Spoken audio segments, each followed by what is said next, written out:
Hello, my name is Robert Swertfeger, and I was born on January 1st, 1967, in California at Stanford Hospital.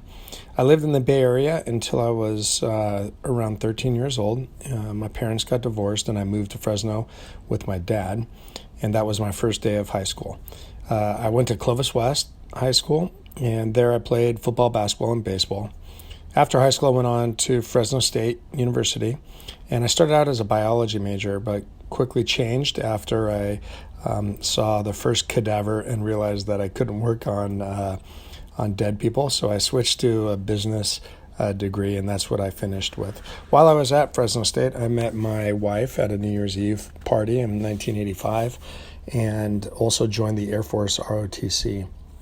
When I graduated from Fresno State, I was also commissioned into the U.S. Air Force as a second lieutenant, and moved out to Florida for my first assignment. Shortly thereafter, I was on my first deployment in the Air Force, and I went to Saudi Arabia from 1992 to 1993. I went on to become a pilot in the Air Force, and then transferred to the Air National Guard in 1999, where I was flying the F-16 Fighting Falcon, or commonly referred to as the Viper. Probably the most notable experience in my Air Force career was the morning of September 11th, 2001. I was in an upgrade to flight leader that morning, so I was going in early to get all the preparations done. And I noticed as I was driving in, people pulling up alongside of me were very attentive to their radio and concerned. And I went to the next stoplight and I saw the woman passenger crying, and they were both listening to the radio intently. So I switched from my CD.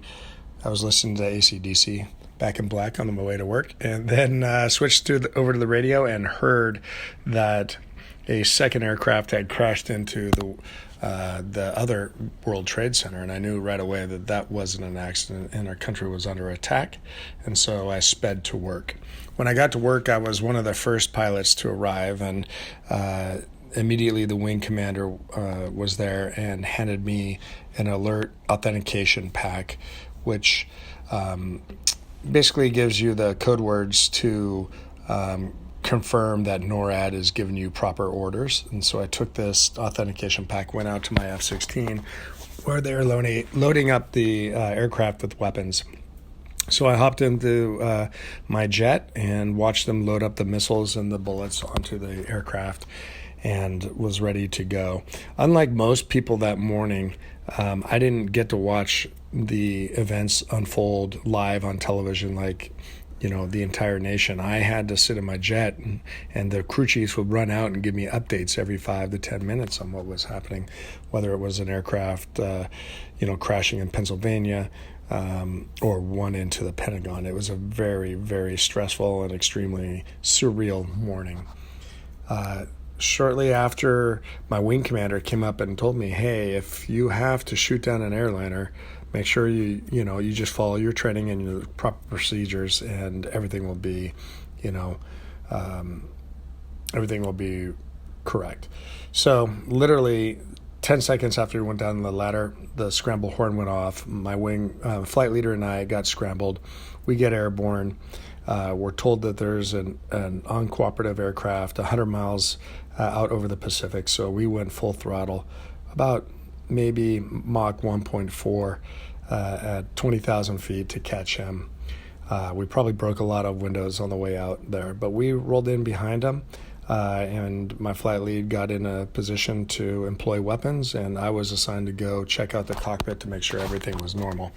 As I pulled alongside the 747, I looked inside and I was pretty frightened, but there were, 3 pilots in there in their uniforms. Everything looked normal except their big eyes, who they couldn't believe that an F-16 fully armed was sitting 20 feet outside their cockpit. But we escorted them into San Francisco. They really did have a fuel problem, and they couldn't divert to Canada or Mexico. And we helped them land then and there.